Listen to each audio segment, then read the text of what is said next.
بسم اللہ الرحمن الرحیم الصلاۃ والسلام علیک یا رسول اللہ وعلی آلک و اصحابک یا حبیب اللہ الصلاۃ والسلام علیک یا نبی اللہ وعلی آلک و اصحابک یا نور اللہ۔ مدنی چینل کے ناظرین، پروگرام دارالفتہ اہل سنت میں آپ کو خوش آمدید کہتے ہیں، مرحبا کہتے ہیں۔ اللہ رب العالمین ہم سب کے علم میں برکتیں عطا فرمائے، علم نافع کی دولت سے ہم سب کو مالا مال فرمائے۔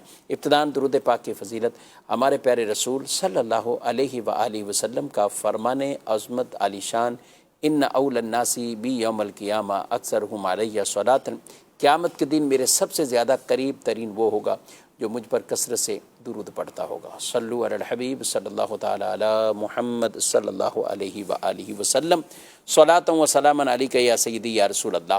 ناظرین کرام، اس پروگرام میں آپ کے سوالات کو بطور خاص ہم شامل کرتے ہیں۔ نمبر آپ اسکرین پر ملاحظہ فرما رہے ہیں، ان نمبرز پر سوالات SMS کے ذریعے بھی آپ اپنے شرعی مسائل پوچھ سکتے ہیں۔ ہماری کوشش ہوگی اسی پروگرام میں جو سوالات موصول ہوں ان کے جوابات آپ تک ہم پہنچا سکیں۔ آج کے ہمارے مہمان مفتی محمد حسان عطاری صاحب ہیں، ان کو بھی خوش آمدید کہتے ہیں۔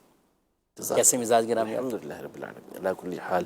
ماشاءاللہ، کچھ ویڈیو سوالات ہمارے پاس موجود ہیں، پہلے ان کو ابتداً شامل کرتے ہیں۔ میں محمد عباس کشمیر سے ہوں۔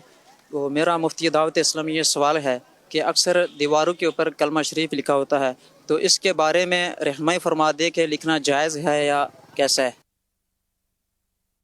اکثر انہوں نے کہا کہ کلمہ شریف یا اس طرح کی وہ چیز لکھی ہوتی، کیا؟ بسم اللہ الرحمن الرحیم۔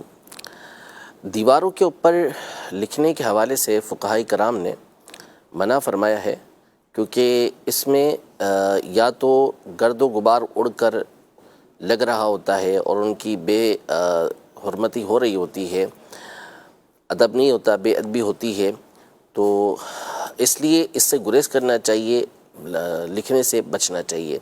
البتہ اگر کسی ایسی جگہ پر لکھتے ہیں کہ جہاں جو راستے کا غبار ہے، گرد ہے، مٹی وغیرہ ہے، یہ اڑ کر اسے لگ نہیں رہے، اسی طرح بارش وغیرہ برستی ہے تو اس کا پانی جو ہے وہ اس کے اوپر پڑ کر پھر نیچے آتا ہے اور گندی نالیوں کے اندر بہتا ہے، تو یہ تمام چیزیں اچھی نہیں ہیں۔ اگر اس سے بچ جاتے ہیں تو ٹھیک ہے، تو لگائیں، ورنہ پھر اس طرح لگانے سے گریز کریں۔ اب جیسے مسجد کے اندر لگا دیا کسی ایسے مقام پر کہ جہاں گرد و غبار وغیرہ نہیں پڑے گا، یا گھر کے اندر کسی ایسی جگہ پر لگایا ہوا ہے تو کہ کوئی پرندہ وغیرہ اس پہ بیٹھ نہیں رہا، کوئی بیٹ وغیرہ نہیں کر رہا، نہ اس پر مٹی وغیرہ لگ رہی ہے، تو ادب ہو رہا ہے اس کا، تو ایسے مقام پر پھر لگا سکتے ہیں، ورنہ بہرحال لکھنے سے گریز کرنا چاہیے، بچنا چاہیے۔ ٹھیک ہے، یعنی جائز تو ہے، اب اگر اس طور پر گناہگار نہیں ہوں گے۔ اگر بالفرض بعض اوقات سامنے مساجد کے باہر ہے، مدارس کے پہچان کے لیے بھی تو ان جگہوں پہ لکھے ہوتے ہیں، ہم درود پاک اور اس طرح کی اسی احتیاط کے ساتھ لگانا ہوگا، احتیاط پوری ہونی چاہیے، احتیاط کے ساتھ لگائے تو پھر ٹھیک ہے، ورنہ نہیں لگانا چاہیے، اور لکھنے سے بھی بچنا چاہیے۔ بعض اوقات لکھ دیتے ہیں دیوار پر اور پھر اس کے بعد وہ لکھا ہوا، اس سے پینٹ کیا ہوا ہوتا ہے، وہ چونا گرتا ہے اور پھر اس کے ساتھ اللہ رسول کا نام ہوتا ہے، وہ بھی زمین پر آ جاتا ہے، تو یہ ہر معاملے کے اندر احتیاط، یعنی اس کے اپنے آداب بیان کیے گئے۔ اچھا، یہ تو آپ نے چلیں یہ بتا دیں، بعضوں کا کسی اور کی دیوار پر لکھ دیتے، یعنی ہم نے تو اچھی نیت سے لکھا، بھائی یہ لکھ دیا، تو کیا کہیں گے آپ؟ تو اپنی گھر کی دیوار، ان کے گھر کی دیوار پہ کوئی دوسرا لکھ جائے اچھی نیت کے ساتھ تو پھر جھگڑا ہو جائے گا، لڑائی ہو جائے گی، اور پھر بالخصوص اچھا کلر بھی کیا ہو۔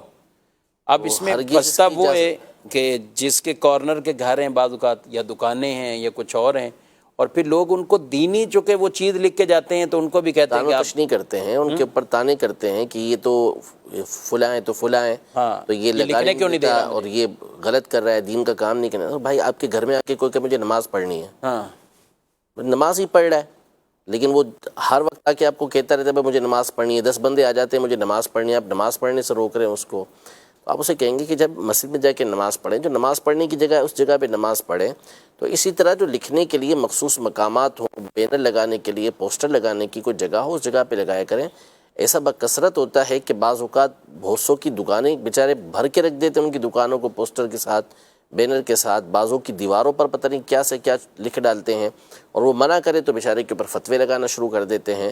تو یہ طریقہ کار بالکل بھی درست نہیں ہے۔ یہ غیر کے ملک کے اندر، اس کی ملکیت والی چیز کے اندر جس کا وہ مالک ہے، اس کے اندر تصرف کرنا ہے، اپنا اختیار اس میں استعمال کرنا ہے، یہ بالکل بھی جائز نہیں ہے۔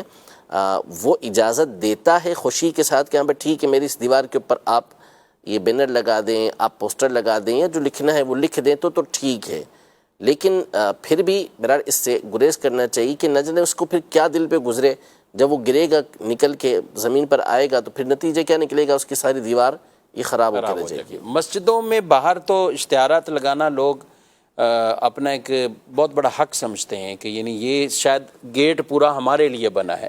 اب آپ خود سوچیں کہ اتنی محافل بھی دیگر یہ چیزیں ہوتی ہیں، لیکن اب اتنے زیادہ اشتہارات، اور آج کل جو بلا عام ہے تصویریں، یعنی ایک سے ایک تصویر ہوتی ہے، اس میں نعت خوانوں کی بھی دیگر کی بھی، اور وہ لا کے مسجد کے باہر چسپاں کر دیں گے، اور کئی لوگ تو اندر وضو خانے تک اور اندر بھی جا کر لگا دیں گے۔ دیکھیں بہت بڑا یہ ایک المیہ ہے اصل میں۔ آپ دیکھیں جو جدید دور ہے اس میں اصل جو تشہیر و پبلسٹی ہوتی ہے وہ آپ کی سوشل میڈیا کے ذریعے ہو جاتی ہے۔ آپ واٹس ایپ کے ذریعے گروپوں کے اندر بھیج دیتے ہیں، فیس بک پہ لگا دیتے ہیں، تو ایک بڑی تعداد تک پیغام آپ کا ویسے ہی پہنچ جاتا ہے۔ بینر لگانے اور پوسٹر لگانے میں ایک تو یہی کہ دیکھ لیں کہ آپ جس جگہ پر لگا رہے ہیں وہ لگانا بھی قانونی طور پر ٹھیک ہے یا نہیں ہے، اخلاقی طور پر بھی وہاں لگانا ٹھیک ہے یا نہیں ہے۔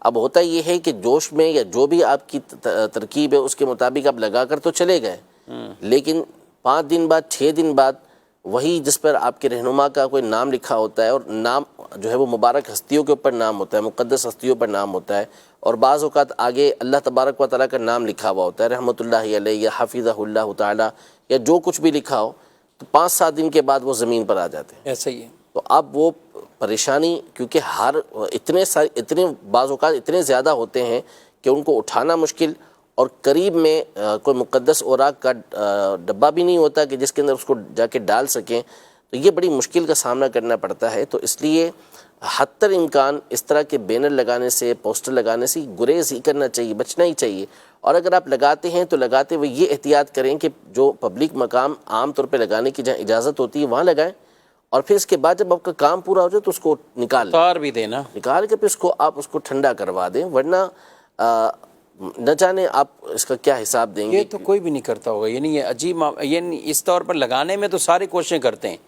اب پروگرام ہوا اس دن تو بس پوری اپنی جان بھی لگا دیں گے، تھکن تھکاوٹ سب کچھ لے کے، لیکن اس کے بعد ان کو اس طرح ہی اتارنا اور یہ ساری چیزیں بہت کم لوگ کرتے ہیں۔ تو اس لیے بہرحال میں نے عرض کیا نا کہ اگر تو ضروری ہو تو ہی لگائیں، ورنہ آپ نے تشہیر کرنی ہے اور آپ نے ایڈورٹائزمنٹ کرنی ہے تو اب اس سوشل میڈیا اس کا بہترین ذریعہ ہے، اس کے ذریعے سے یہ کام کریں آپ۔ جی مزید کچھ سوالات، کچھ ایس ایم ایس بھی ہیں۔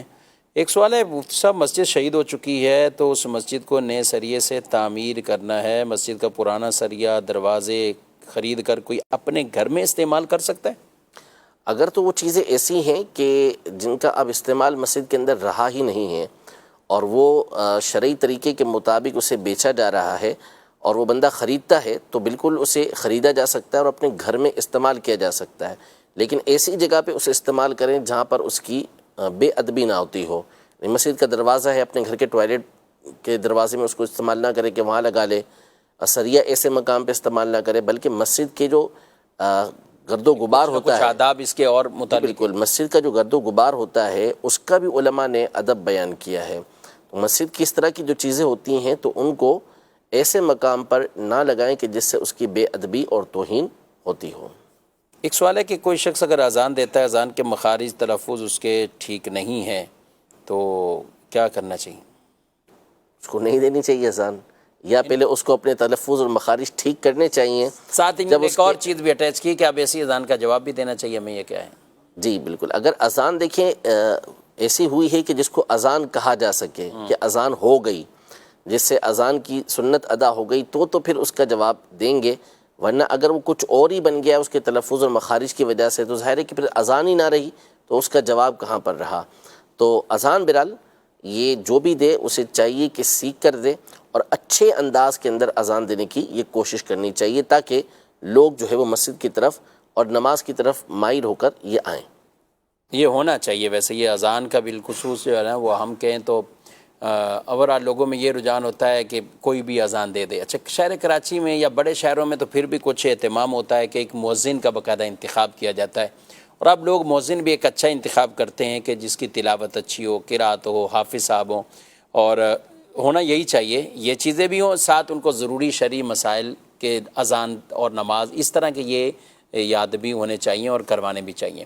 یہ شہروں میں تو ہو جاتا ہے، لیکن جو بعض جگہ ایسی ہوتی ہیں جس میں اکیلا ہی امام ہے، امام ہی مؤذن، امام ہی خادم، امام ہی مسجد کا قاری صاحب، بچوں کو پڑھانے والا، وہ سب پھر معاملات، پھر وہاں یہ سے معاملات ہوتے ہیں کہ اذان کوئی اور دے رہا ہو، کبھی فلاں نے دے دی، انکل نے دے دی، چاچا صاحب نے دے دی، بابا جی نے دے دی، پھر وہاں یہ سلسلے چلتے یہ رہتے ہیں۔ غلط ہے، بہرحال مؤذن بھی مقرر کرنا چاہیے اور اچھی آواز والا مؤذن اچھی بات مقرر ہے، کرنا یعنی اس چاہیے، میں ایک اچھی آواز اور اچھے تلفظ، صحیح تلفظ والا، اچھی آواز سے ضروری جو ہے وہ اذان کا درست ہونا یہ ضروری ہے۔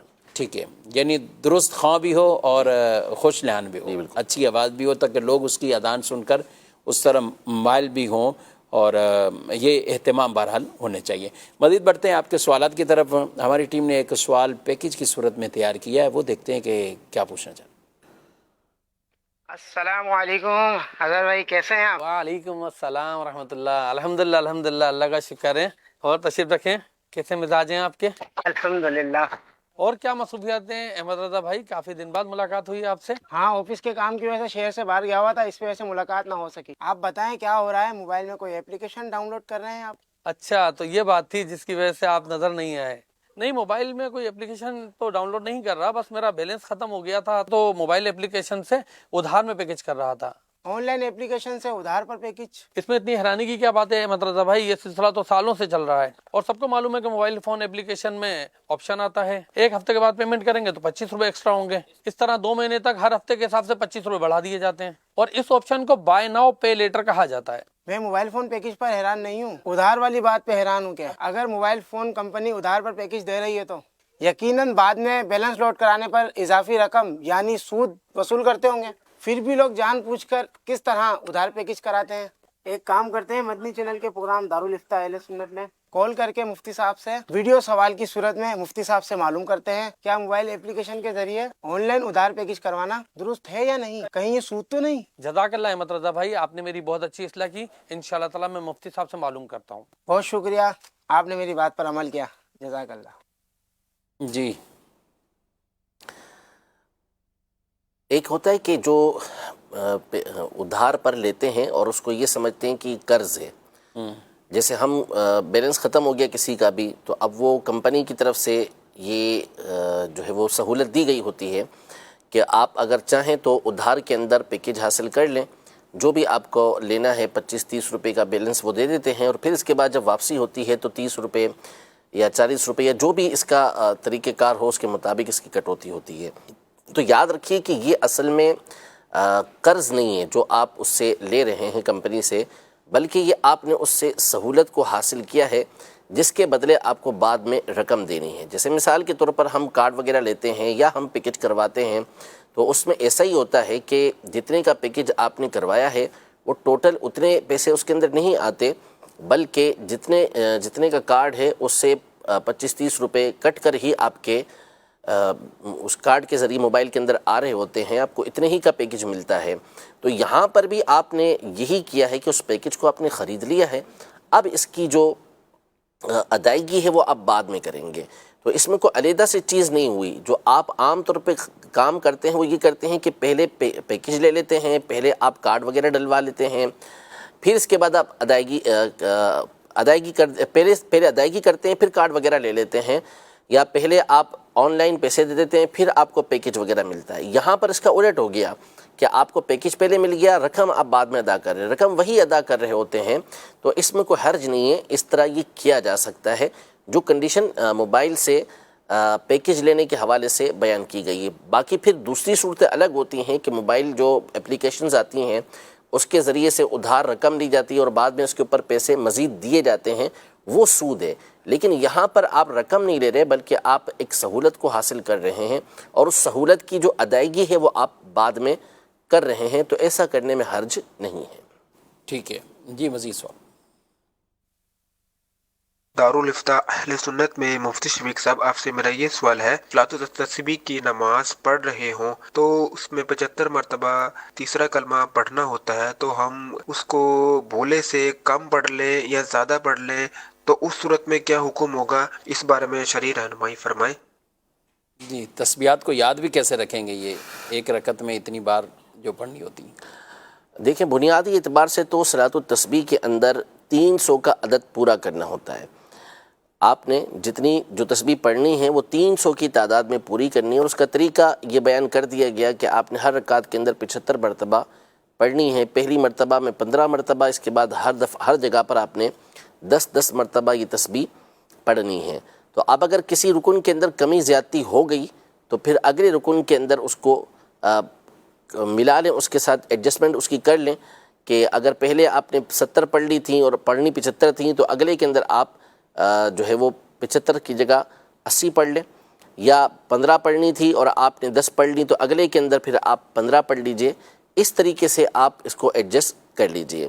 تو یہ تو طریقہ کار ہے کہ پوری اگر بھولے سے ایسا ہو جاتا ہے تو اس صورت میں ایڈجسٹمنٹ اس طرح کی جا سکتی ہے. اب رہ گیا یہ کہ یاد کس طرح رکھنا ہے، تو گننے سے تو علماء نے منع کیا کہ یوں گنیں گے نہیں اسے، البتہ اپنے خیال کے اندر آپ نے ہاتھ باندھا ہوا ہے اور اپنے خیال کے اندر آپ اس کو دیکھ رہے ہیں کہ ایک پڑھی تو آپ کا ذہن میں یہ آیا کہ یہ ایک ہو گئی، پھر ذہن کے اندر اس کو رکھیں کہ 2 ہو گئی، 3 ہو گئی، 4 ہو گئیں. یوں آپ اس کو رکھ کر اپنے سامنے پیش نظر رکھ کر یوں شمار کر سکتے ہیں. تو ذہن اس کی طرف آپ کو متوجہ رکھنا ہوگا، تو اس سے آپ کو تسبیحات یاد رہ جائیں گی. ورنہ ظاہر ہے کہ اگر توجہ اس کی طرف نہیں رکھیں گے تو پھر کچھ بھی کرتے رہیں، کمی بیشی ہوتی رہے گی. اچھا ایک اس میں تو یہ پوروں پر گننا، یہ تو جیسے آپ نے فرمایا کہ منع فرمایا اس میں نا، ایک تو ویسے نارمل اور اپنی نماز کی طرف توجہ بھی ہے، اور یاد رکھنے کے لیے 3 مرتبہ پڑھا تو اس انگلی کو تھوڑا سا پھر دوسری انگلی کو ایک مطلب اس طور پر بھی بطور خاص نہیں ہے، اور یعنی جو گننے میں بھی نہیں آتا، تسبیح کے طور پہ بھی نہیں آتا، اور توجہ بھی رہے گی کہ 10 دفعہ ہوا ہے. مثال یہ یوں یعنی 3 انگلیوں سے آپ نے اس انگلی کو تھوڑا سا دبا دیا، یہ نظر تو نہیں آئے گی دبی ہوئی ابھی اس وقت، لیکن یاد کرنے میں ایک تھوڑی سی سہل صورت ہو سکتی ہے، بجائے یہ کہ اس طرح گنیں گے تو یہ اس کی اجازت ظاہر اس کو مکروہ فرمایا گیا.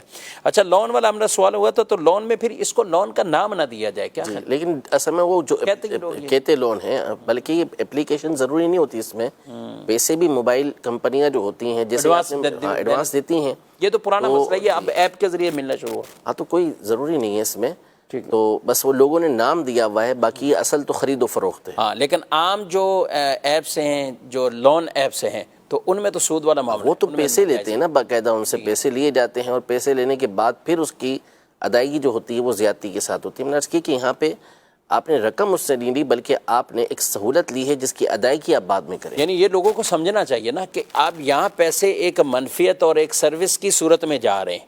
یعنی کوئی یہ تو نہیں ہے نا کہ اب آپ نے وہاں سے 100 روپیہ لیا اور آپ کو کل کو 120 دینے پڑ رہے ہیں، جی، بلکہ آپ نے پیسے نہیں ہیں، اور وہ جو سروس اور وہ جو منفیت آپ نے لی ادھار کی صورت میں اس کے پیسے زیادہ ہوئے، اور وہ پیسے وہ منفیت کی طرف جائیں گے جو آپ سہولت اٹھا رہے ہیں، وہ نیٹ پیکیج ہو یا کوئی بھی ہو. یہ دونوں فرق بہرحال یہ ملحوظ خاطر رکھنے چاہیے. جی مزید سوال. مفتی صاحب کی بارگاہ میں عرض ہے، کیا عورتیں کھلے آسمان کے نیچے نماز پڑھ سکتی ہیں؟ برائے مہربانی رہنمائی فرمائیں. جی لوگوں میں تو مشہور بہت ہے آسمان کے نیچے نماز نہیں پڑھ سکتی. آسمان سے پردہ ہوتا ہے کیا؟ اور نہیں، اور آسمان سے تو پردہ نہیں ہوتا. بہرحال آسمان کے نیچے جو مخلوق ہوتی ہے ان میں بہت ساروں سے عورتوں کا پردہ ہوتا ہے. تو اصل یہ ہے کہ عورت کے لیے افضل ترین تو یہی ہے کہ جتنا اس سے چھپ کر نماز پڑھ سکتی ہے اتنا چھپ کر نماز پڑھے. صحن سے بہتر یہ بیان کیا کہ وہ کمرے کے اندر، کمرے سے بہتر یہ بیان کیا گیا کہ اندر کوٹھڑی بنی ہو تو اس کے اندر وہ نماز پڑھے. یہ اس کے لیے زیادہ بہتر ہے. یہ حدیث پاک کے اندر بیان کیا کہ عورت کا چھپا ہوا ہونا، پوشیدہ ہونا، یہ اتنا ہی زیادہ شریعت اسلامیہ کے اندر اور عقل کے نزدیک یہ پسندیدہ اور محبوب ہے اور مطلوب ہے. لیکن بہرحال اگر مثال کے طور پر وہ صحن میں نماز پڑھ رہی ہے کھلے آسمان کے نیچے تو نماز اس کی ہو جائے گی. ہاں اتنا دھیان رکھنا ہوگا کہ ایسا نہ ہو کہ ارد گرد ماحول ایسا ہو کہ جس کی وجہ سے نامحرم غیر محرم افراد اس کی طرف نظر کریں گے.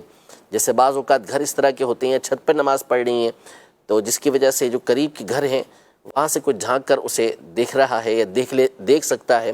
تو ایسے مقام پر نماز ہو یا نماز کے علاوہ ہو احتیاط برتنی ہوگی، پردے کی رعایت کرنا ہوگی. لیکن اگر عورت کھلے آسمان کے نیچے نماز پڑھتی ہے تو اس کی نماز بہرحال یہ ہو جائے گی، بات ہو جائے گی۔ اچھا چلے، آپ نے بات اب کی ہے، مسئلہ بیان بھی کیا ہے۔ اب بالفرض کوئی پڑھ رہا ہے اور کوئی خاتون پڑھ رہی ہے، بہن پڑھ رہی ہے، اب گھر میں کوئی نامحرم آ جاتا ہے، اس نے بھی دیکھ لیا کہ نماز پڑھ رہی ہے، یا چھت پر آپ نے کہا کسی اور نے بھی دیکھ لیا، اس کی نماز میں تو خلل نہیں ہوگا؟ نماز اس کی ہو جائے کچھ لوگ گی، سمجھیں نماز ٹوٹ جاتی ہے یا کچھ نماز اور، اس کی ہو جائے گی، نماز ہو جائے گی۔ بس یہی احتیاط اس کو برتنا ہوگی کہ ایسے جگہ پر پڑھے کہ جہاں ایسی بے پردگی نہ ہوتی ہو، ہونے کے چانس بھی نہ ہو۔ ٹھیک ہے، مزید کچھ ایس ایم ایس بھی شامل کرنے، بلکہ کچھ اور کالز ہیں ہم ان کو بھی لیں گے۔ مفتی صاحب سے میرا یہ سوال ہے کہ جیسے کہ حدیث پاک میں نبی پاک علیہ الصلوۃ والسلام نے ارشاد فرمایا ہے کہ اللہ پاک مجھے عطا کرتا ہے اور میں تقسیم کرتا ہوں، تو اس حدیث سے صرف صحابہ کرام علیہم الرضوان کو فائدہ حاصل ہوتا ہے یا تمام مخلوق؟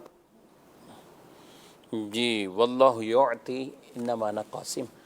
جی، حدیث پاک کہ وَإِنَّمَا أَنَا قَاسِمٌ وَاللَّهُ يُعْطِي، تو بعض لوگوں نے یا بعض شارحین حدیث نے بھی یہ لکھا کہ چونکہ بات پیچھے علم کی چل رہی تھی تو یہ علم کے ساتھ خاص کر دیا کہ جی حضور پاک صلی اللہ علیہ وسلم صرف علم عطا فرماتے ہیں۔ تو اصل مسئلہ یہ ہے کہ اس پوری حدیث کا یہ والا جو جز ہے اس کے اوپر مکمل غور کرنا چاہیے۔ یہ ارشاد فرمایا وَإِنَّمَا أَنَا قَاسِمٌ وَاللَّهُ يُعْطِي، میں تقسیم کرتا ہوں، اللہ پاک عطا فرماتا ہے۔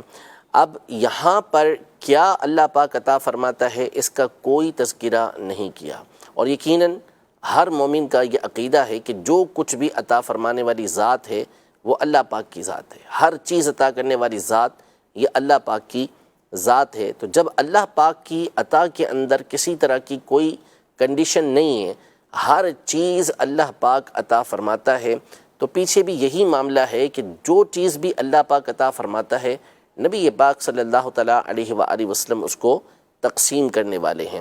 تو یہ تو اول تو یہی ہے کہ ہر چیز اللہ پاک کی طرف سے، اور ہر چیز کے جو تقسیم کرنے والے ہیں وہ نبی پاک صلی اللہ تعالیٰ علیہ وآلہ وسلم ہے، اور اس کی تصریحات جو ہیں وہ اجلہ محدثین نے، بڑے بڑے شارحین نے کی ہوئی ہے، اور اس پر حافظ ابن بطال رحمۃ اللہ تعالیٰ علیہ، امام ابن حجر حیثمی رحمۃ اللہ تعالیٰ علیہ اور دیگر محدثین کی تصریحات ہیں، یعنی وضاحت ہیں ان کی طرف سے کہ نبی پاک صلی اللہ علیہ وسلم ہر چیز کو تقسیم کرنے والے ہیں۔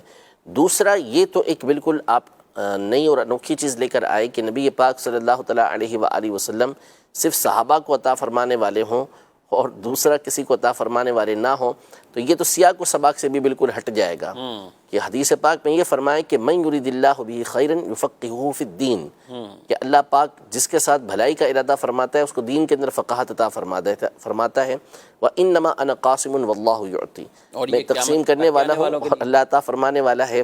تو یہ جو بشارتیں آگے پیچھے کی ہیں وہ تو ساری کی ساری مخلوق کے لیے ہیں، نبی پاک صلی اللہ علیہ وسلم کی ساری امت کے لیے ہیں۔ جس کو بھی اللہ پاک جس کے ساتھ بھلائی کا ارادہ فرماتا ہے اس کو دین کی سمجھ بوجھ عطا فرما دیتا ہے۔ تو کیا یہ صرف صحابہ کرام علیہم رضوان کے لیے تھا؟ تو ایسا ہرگز نہیں ہے، ٹھیک ہے۔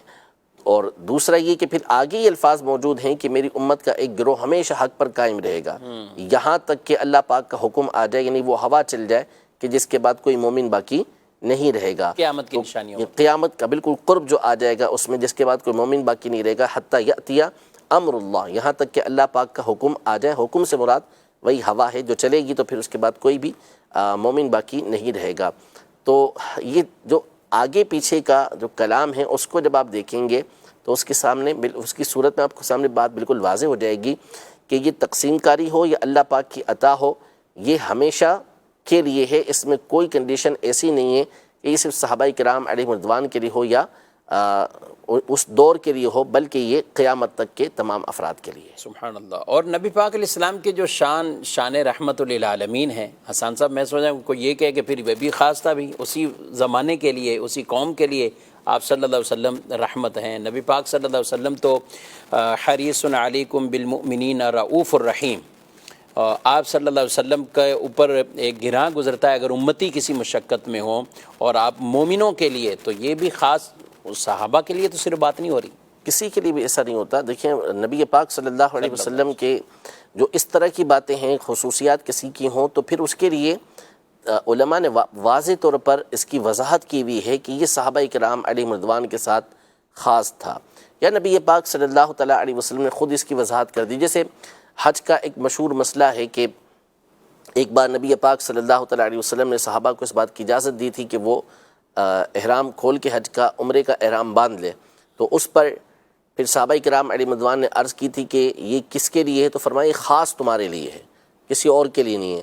تو وہ اس دور کے لیے خاص تھا، وہ کر دیا گیا.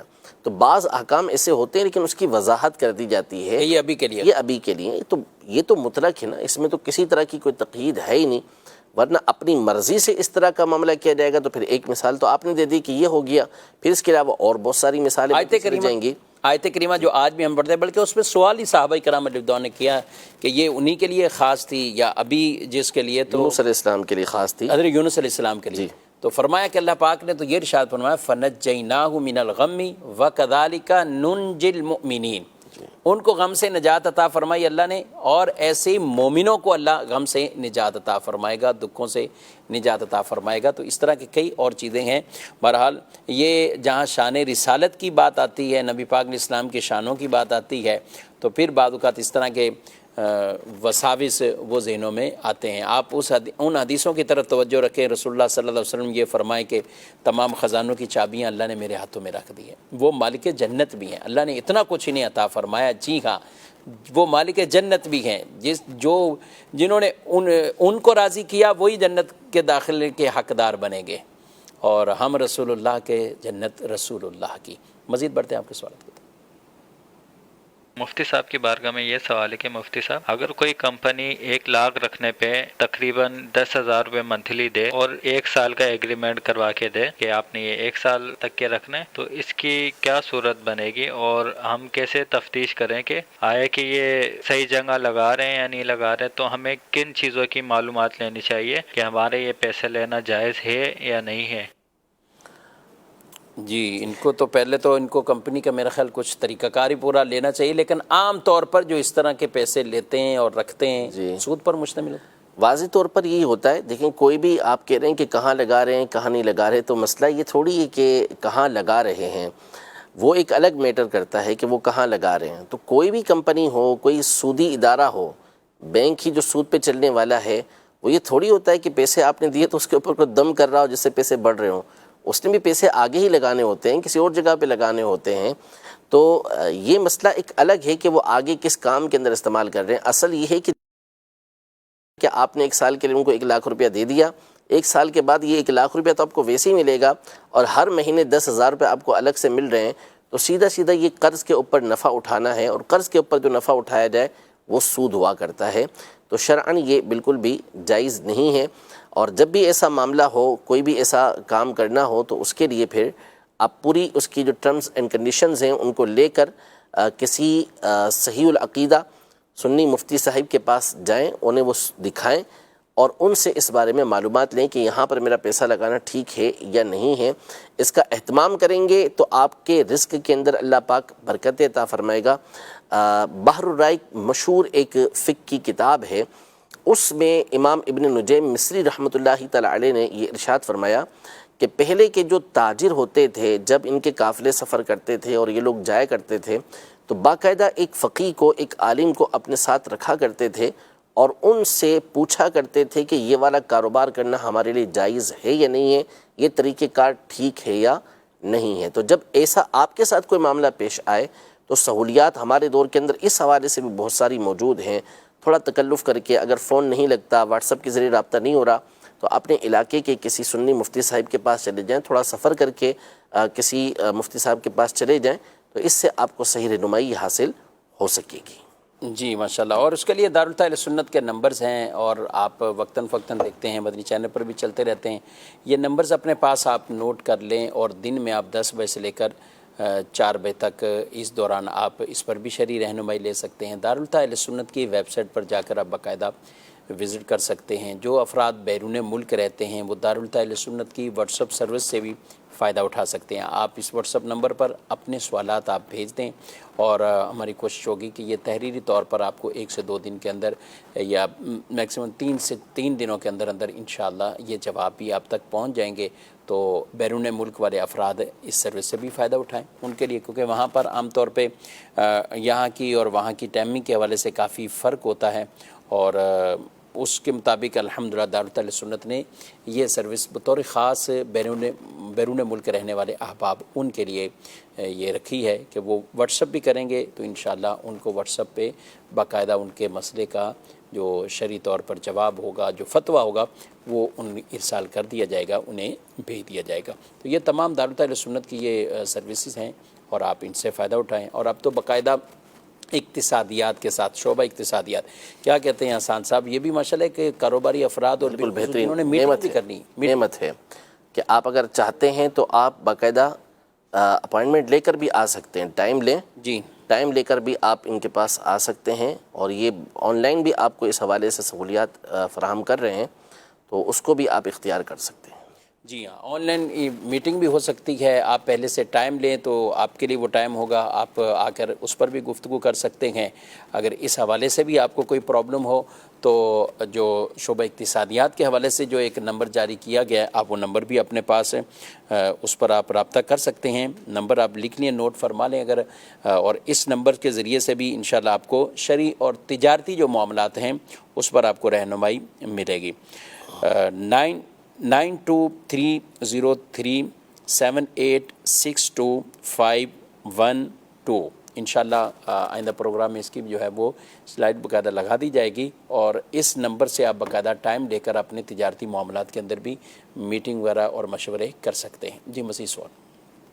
کہاں سے بات کر رہا ہوں میں؟ سوال میرا یہ ہے کہ جو سود کا جو پیسہ ہوتا ہے اس کو کہاں خرچ کیا جا سکتا ہے؟ بینک کے اندر جو پیسے جمع کرائے جاتے ہیں ان پر سود دے دیتے ہیں، وہ پیسہ ہم کہاں خرچ کر سکتے ہیں؟ مجھے یہ مہربانی کر کے بولے بتا۔ جی کہاں خرچ کر سکتے ہیں؟ بعض لوگ مسجد میں لے آتے ہیں، بولتے ہیں آپ واش روم بنا رہو۔ جی اس میں دیکھیں، سب سے پہلے تو سچی توبہ کرنا ضروری ہے، اور دوسرا فوری طور پر اپنے اس اکاؤنٹ کو چینج کروانا ضروری ہے کہ جو آپ نے سودی اکاؤنٹ کھلوایا ہوا ہے اس کو تبدیل کروا کے فوری کرنٹ اکاؤنٹ میں آپ چینج کروا لیں، تبدیل کروا لیں، کنورٹ کروا لیں اس کو وہاں۔ اور پھر اس کے بعد جو رقم اب آ گئی ہے، یہ نہیں ہے باقاعدہ کہ آپ جمع کروائیں اور اس پر رقم حاصل کریں۔ اب یہ ہے کہ چونکہ آپ نے کھلوا لیا، اب آپ کو غلطی کا احساس ہوا، تو اب جو رقم آپ کے اکاؤنٹ کے اندر موجود ہے اس رقم کو آپ بغیر کسی ثواب کی نیت کے، جو شرعی فقیر یعنی جس کو زکوٰۃ لگتی ہے، اس کو آپ دے دیں۔ یہ نیت نہیں کریں گے کہ میں اس میں ثواب حاصل کرنے کی نیت کر رہا ہوں، بلکہ بغیر ثواب کی نیت کے آپ نے اس کو دینا ہے جس کو زکوٰۃ لگتی ہے۔ ہاں چونکہ آپ نے شریعت کے حکم پر عمل کیا ہے تو اس پر اللہ پاک آپ کو ثواب عطا فرمائے گا، لیکن اس چیز کو پیش نظر رکھنا ضروری ہے کہ یہ جب آپ کے پاس غلطی سے معاملہ ہو گیا اور آپ کو اس بات کا احساس ہوا تو پھر یہ کرنا، یہ نہیں کہ باقاعدہ آپ جمع کروائیں اور رقم آ جائے پھر اس کو آپ کہیں کہ جی میں یہ تو صدقہ کر دوں گا، تو ایسا کرنے کی شرعاً اجازت نہیں ہے۔ جی ناظرین کرام، آپ نے پروگرام ملاحظہ کیا، اپنا فیڈ بیک بھی آپ ضرور دیجیے گا، اور پروگرام کا وقت اپنے اختتام کو پہنچا ہے۔ انشاءاللہ آئندہ پیر کو دوبارہ آپ اسی ٹائم پر دارالہدایۃ اہل سنت کا یہ پروگرام ملاحظہ کریں گے۔ آپ سے اجازت چاہتے ہیں، فی امان اللہ۔ ہادیو رہنما ہمارے علماء، ہو کبھی درپیش جو کوئی مسئلہ، پوچھ لے حاضر ہوں ہم ان کی بارگاہ۔ مال سے محبت رکھنے والوں کو نمازوں کی فرصت نہیں ملتی، مال سے محبت رکھنے والوں کو اگر نماز پڑھتے تو جماعت سے پڑھنے کی توفیق نہیں ملتی، مال سے محبت رکھنے والوں کو دین کا درد بہت مشکل ہو جاتا ان کے لیے، ٹائم ہی نہیں ملتا ان کو۔ ابھی زندگی کی رمق باقی ہے، ابھی سانس جاری ہے، نمازوں کی پابندی کا سچا عزم کر لیں، ورنہ یاد رکھیے موت کا کانٹا ہم میں سے ہر ایک نگل چکا ہے، کتنا ہی بھاگ دوڑ کر لیں، لیکن جس دن ڈور کھینچے گی اس دن قبر میں گاڑ کر رکھ دے گی۔ جو ایک نماز ترک کرتا ہے اس کا نام جہنم کے اس دروازے پر لکھ دیا جاتا ہے جس سے اس نے داخل ہونا ہے۔ جہنم کی آگ اتنی خوفناک ہوگی، ہمیں مثال دی گئی کہ اگر جہنم کی آگ سے نکال کر کسی جہنمی کو دنیا میں ڈال دیا جائے تو اس کو نیند آ جائے۔ دیکھیے پروگرام فکر آخرت آج مدینہ منورہ میں رات 6:15 بجے اور پاکستان میں رات 8:15 بجے مدنی چینل پر۔ صلو علی الحبیب صلی اللہ تعالی علی محمد. مجھے اپنی اور ساری دنیا کے لوگوں کی اصلاح کی کوشش کرنی ہے انشاءاللہ. 14 دسمبر 2023 سے 14 جنوری 2024 تک دعوت اسلامی ماہ ہفتہ وار اجتماع منا رہی ہے. امیر اہل سنت کی ترغیب آپ تک پہنچی ہوگی. آپ بھی نیت کیجئے، میں بھی نیت کرتا ہوں، کم از کم 2 کو ضرور دعوت دینی ہے اور خود بھی ہفتہ وار سنتوں پر اجتماع میں شرکت کرنی ہے.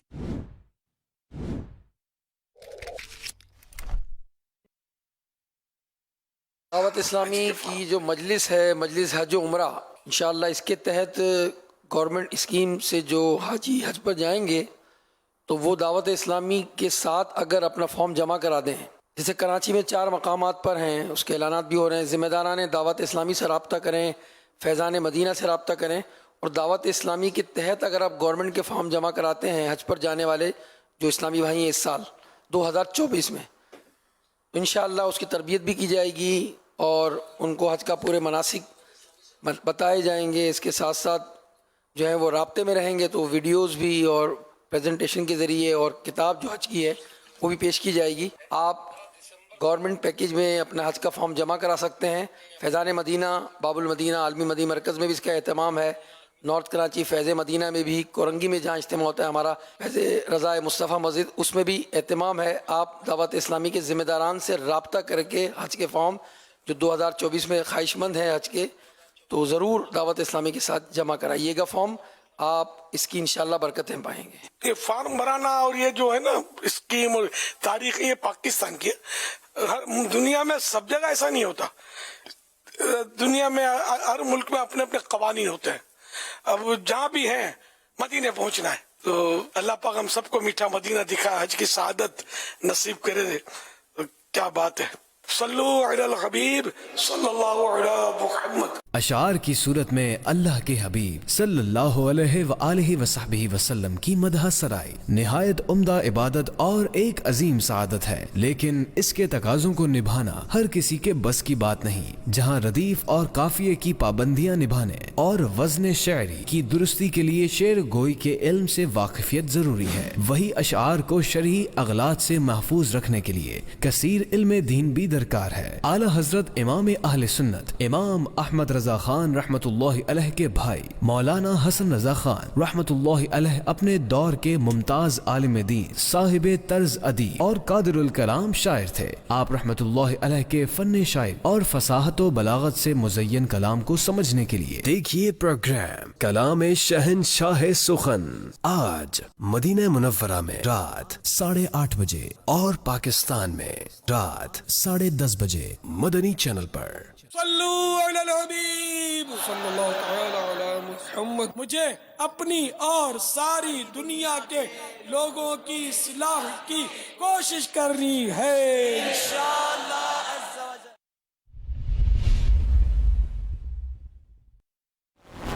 بہادر کون؟ اللہ پاک کے آخری نبی صلی اللہ علیہ وآلہ وصحبہ وسلم نے ارشاد فرمایا کہ بہادر وہ نہیں جو لوگوں پر غالب آ جائے، بلکہ بہادر تو وہ ہے جو غصے کے وقت خود پر قابو پا لے.